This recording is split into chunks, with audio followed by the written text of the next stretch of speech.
देख रहे हैं नेटवर्क 33 राजकुमार के साथ। तो चलिए पढ़ते हैं आज की कहानी की ओर। दोस्तों, मेरा नाम विकास चौधरी है और मैं मुंबई का रहने वाला हूँ। ये बात आज से करीब 5 साल पहले की है, जब मैं मुंबई के ही म्युनिसिपल ऑफिस में सरकारी नौकरी किया करता था। हालांकि इतने बड़े शहर की सफाई का ध्यान रखना कोई बच्चों का खेल तो नहीं, जिस वजह से मुझे अपने काम में काफ़ी स्ट्रेस होता था। और एक बार तो हालत ऐसी हो गई कि मैं किसी से सीधे मुंह तक बात नहीं करता था। मैं बहुत ही ज़्यादा चिड़चिड़ा हो चुका था, जिस वजह से मुझे मेरे पर्सनल और प्रोफेशनल लाइफ में काफ़ी दिक्कतें होने लगी। इस स्ट्रेस के कारण ही मुझे काफ़ी सारी शारीरिक समस्याएं भी होने लगी। मैंने जब अपने डॉक्टर को ये सारी बातें बताई तो उनका कहना था कि तुम कुछ दिनों के लिए कहीं छुट्टी पर चले जाओ, थोड़े दिन अलग माहौल में रहोगे तो बिल्कुल ठीक हो जाओगे, वरना तुम्हारी हेल्थ दवाई उससे ठीक नहीं की जा सकती। उसी दिन मैं घर पर आया और इस बारे में सोचने लगा। मैंने डिसाइड किया कि मैं अपने ऑफिस से छुट्टी लेकर कुछ दिन के लिए घूमने जाऊंगा, वो भी अकेले। इसी वजह से संडे के दिन मैं अपने लैपटॉप में किसी अच्छी सी जगह के बारे में सर्च करने लगा। फिर मैंने सोचा कि क्यों ना इस बार किसी बाहर की कंट्री में घूमने जाएं। लेकिन मेरे पास इतने पैसे नहीं थे, जिस वजह से मैंने डिसाइड किया कि मैं नेपाल घूमने जाऊंगा। वह जगह मानसिक रूप से स्पेशल लोगों के लिए काफ़ी सही है, क्योंकि वहाँ का वातावरण बहुत ही शुद्ध होता है। फिर मैंने डिसाइड कर लिया कि मैं नेपाल जाऊंगा। इसी चक्कर में मैंने नेपाल के एक रिजॉर्ट को बुक कर लिया। उस रिजॉर्ट में वे लोग काफ़ी सारे एक्सरसाइज करवाते थे। मैंने उसके बारे में और ज़्यादा पढ़ने की सोची, लेकिन वेबसाइट पर उसके बारे में ज़्यादा कुछ इन्फॉर्मेशन नहीं थी। लेकिन फिर किसी तरह मैंने अपने ऑफिस से 1 महीने की छुट्टी ले ली और मैं नेपाल के लिए निकल पड़ा। मैं जब उस जगह पर पहुंचा जहां मैंने रिजॉर्ट बुक किया था, तो वह जगह चारों ओर से पहाड़ियों से घिरी हुई थी। उस जगह पर पहुंचकर ही मुझे बहुत ही अच्छा लगने लगा। मैं काफ़ी सालों बाद इस तरह के वातावरण में आया था और वहाँ बहुत ही शांति थी। आसपास सिर्फ चिड़ियों की आवाज़ और ना कोई शोर शराबा। मैं जब उस रिजॉर्ट के अंदर गया तो मुझे एक बड़ा सा कमरा दे दिया। उस दिन मैं पूरी तरह से थक चुका था, जिस वजह से मैंने बिना कुछ सोचे समझे अपने दिए गए कमरे में ही चुपचाप सो गया। फिर सुबह होते ही मेरे दरवाजे पर किसी ने नॉक किया। मैंने जब उठकर देखा तो सामने एक आदमी खड़ा था। उसने मुझसे कहा कि सर, उठने का टाइम हो गया है, क्योंकि थोड़ी देर में हमें मेडिटेशन करना है।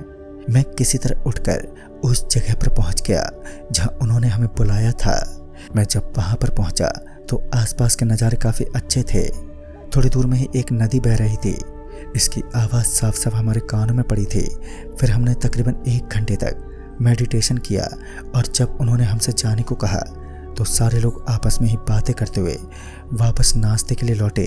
तभी वहाँ मेरी मुलाकात एक लड़की से हुई जो काफ़ी खूबसूरत थी। मैंने जब उसे देखा तो मैं काफ़ी नर्वस हो गया, लेकिन फिर वो लड़की मेरे पास आई और हम दोनों बातें करने लगे। उस लड़की का नाम तान्या शर्मा था और वो भी भारत से ही थी। मुझे फिर उसने बताया कि वो यहाँ 3 हफ्ते से रह रही थी। तो मैंने उससे इस जगह को घूमने के लिए रिक्वेस्ट की। मेरी इस बात पर वह तुरंत ही मान गई और फिर हम दोनों लंच के बाद घूमने के लिए निकल पड़े। हम दोनों ने पहाड़ों के अंदर घूमने का प्लान बनाया था। शाम का वक्त था और हम दोनों पहाड़ों की सबसे ऊंची जगह पर जाना चाहते थे। और जब हम ऊपर की ओर जा रहे थे तो मैंने महसूस किया कि वह जंगल बहुत ही ज़्यादा सुनसान था। सुबह ये जंगल जितनी खूबसूरत दिख रही थी, अब यह उतना ही डरावना होता जा रहा था। मैं उस जंगल की ओर बढ़ता ही चला जा रहा था और देखते ही देखते कब रात के 8 बज गए और आसपास पूरी तरह अंधेरा हो गया। यह मुझे पता ही नहीं चला। लेकिन फिर आखिरकार हम दोनों जंगल के सबसे ऊपरी भाग पर पहुंच चुके थे। वहां से पूरे शहर का नज़ारा काफ़ी खूबसूरत दिख रहा था। फिर हम दोनों वहां थोड़ी देर के लिए रुके और फिर वापस आने लगे। जब मैं नीचे उतर रहा था तो मुझे उस पहाड़ी से थोड़ी दूर एक दूसरी पहाड़ी दिखी, जिसका रास्ता हमारे पहाड़ से बहुत ही करीब पड़ रहा था। मैं जब नीचे उतर रहा था तो मेरी नज़र एक चमकती हुई चीज़ पर पड़ी। मैं उस ओर देख ही रहा था कि तभी मुझे ऐसा लगा जैसे कि वो कोई आत्मा हो। उसकी आंखें अंदर की ओर धसी हुई थी। उसे देखकर मैं थोड़ा डर सा गया। इतनी रात के ऐसी चीज़ों का पहाड़ पर दिखना बहुत ही अजीब बात थी। मैंने इस बारे में तान्या से पूछा और जब उसने उस ओर देखा तो तब तक सब कुछ सामान्य हो गया था। और फिर तान्या ने मुझसे कहा, उस ओर मत देखो। जिस पर मैंने पूछा, क्यों, क्या हुआ, क्या है उधर में? जिस पर तान्या ने मुझसे कहा कि बहुत सालों पहले कुछ लोगों ने अमावस की रात एक लड़की को उस जंगल में जिंदा ही दफना दिया था और तब से वो लड़की वहां जाने वाले लोगों को बहुत ही बेरहमी से मारने लगी। और अगर कोई अमावस की रात भूल से भी उस पहाड़ी के अंदर अपने कदम रख दे तो वो कभी जिंदा नहीं बचता। ये बात सुनकर मैंने तान्या से हंसते हुए कहा, क्या तान्या, तुम भी ऐसी चीज़ों पर यकीन करती हो? ये सब सुनते ही उसे अजीब सा गुस्सा आ गया, जिस पर मैंने फिर बात को बदलते हुए इधर उधर की बातें करने लगे और फिर अपने रिजॉर्ट में वापस आ गए। फिर जब मैं दूसरी सुबह उठकर मेडिटेशन के लिए गया तो मुझे वहाँ मालूम पड़ा कि आज अमावस है और आज ही के दिन उस पहाड़ी पर जाने वाले लोग जिंदा लौटकर नहीं आते, जिस वजह से सारे लोगों को रिजॉर्ट वाले की तरफ से मना किया गया था कि हम में से कोई भी आज शाम को बाहर नहीं निकलेगा। और फिर उन सब ने हमें एक लॉकेट भी दिया जिस पर ओम का निशान बना हुआ था। हालांकि मैं इन चीज़ों को नहीं मानता था, लेकिन फिर भी मैंने उस लॉकेट को पहन लिया और ये सोचकर कि तान्या क्या सोचेगी अगर उसे ये बात पता चली कि मैंने लॉकेट नहीं पहना है। फिर मैंने उस लॉकेट को अपने शर्ट के अंदर कर लिया।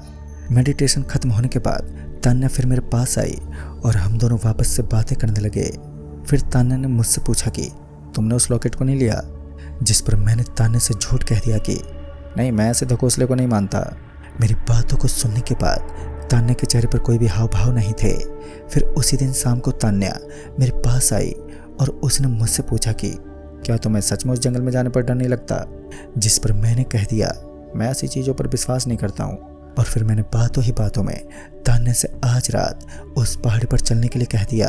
मेरा मानना था कि वह मेरे इस बात पर मना कर देगी, लेकिन मैं गलत था। तभी तान्या ने कहा कि ठीक है, आज रात हम दोनों उसी पहाड़ी पर चलेंगे। फिर शाम को हम दोनों उसी पहाड़ी की ओर जाने लगे।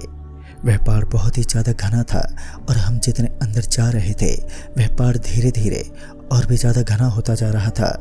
ऐसा लग रहा था जैसे कि वो पहाड़ धीरे धीरे सिकुड़ता जा रहा हो।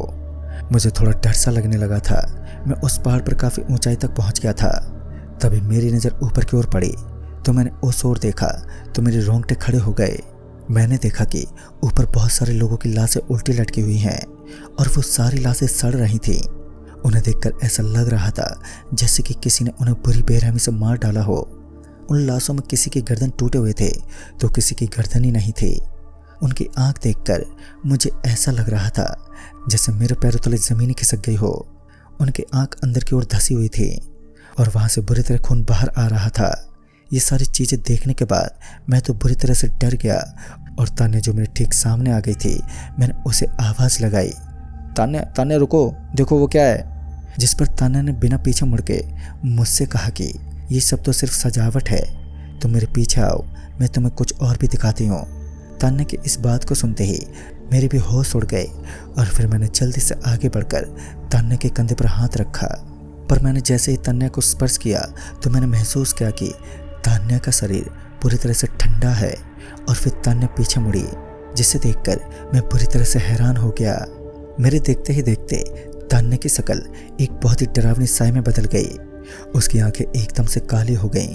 उसे देखकर मैं जोर से चीखा और फिर वापस अपने रिजॉर्ट की तरफ भागने लगा। लेकिन मैं जैसे पीछे मुड़ा तो मेरे पीछे बहुत से साए और आत्माएं खड़ी थीं। उन सारे लोगों को भी शायद से यही मार दिया गया था और उन्हें देखकर मैं समझ गया था कि ये लोग मेरा भी वही हाल करेंगे जैसा इन्होंने ऊपर टांगे लोगों के साथ किया है। इससे पहले कि मैं कुछ सोच पाता, अचानक से वह सारी आत्माओं ने मुझे कसकर जकड़ लिया और एकदम से मेरे गर्दन को दबाने लगे। तभी तान्या मेरे करीब आने लगी।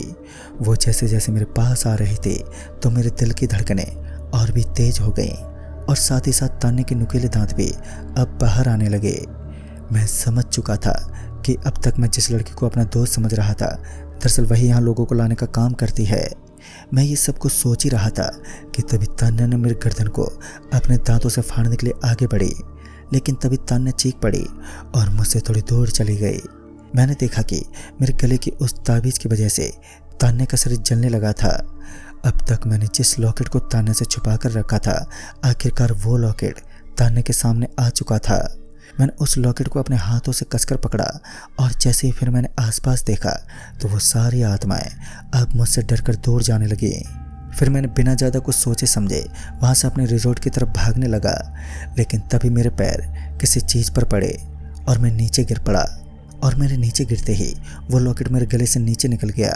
मैं वापस अपने लॉकेट को उठाने के लिए जैसे तैसे आगे बढ़ा ही था कि तभी किसी ने मेरे पैर को कसकर पकड़ लिया और मुझे पीछे की ओर खींचने लगा और मैं ना चाहते हुए भी खुद को रोक नहीं पा रहा था कि तभी मैंने ज़ोर ज़ोर से सिर्फ तांडव पढ़ना शुरू कर दिया और ऐसा होते ही मेरे पैर आज़ाद हो गए। फिर मैंने जल्दी से अपने उस लॉकेट को अपने गले में पहना और फिर वहाँ से भागते हुए मैं अपने रिजॉर्ट में आ गया। रिजॉर्ट आते ही मेरी हालत बहुत ख़राब हो चुकी थी, जिस पर रिजॉर्ट वालों ने मुझसे मेरे बारे में पूछा। जब मैंने उन्हें तान्ने के बारे में बताया तो उन्होंने मुझसे जो कहा वह सुनकर तो मेरे रोंगटे खड़े हो गए। दरअसल उन्होंने बताया कि उनके रिजॉर्ट में तान्ने नाम की कोई भी लड़की नहीं है। ये सुनकर मैं पूरी तरह से दंग था और फिर मैंने दूसरे ही दिन वहाँ से लौटकर अपने घर आ गया और उसके बाद वहाँ कभी ना जाने की कसम खाई।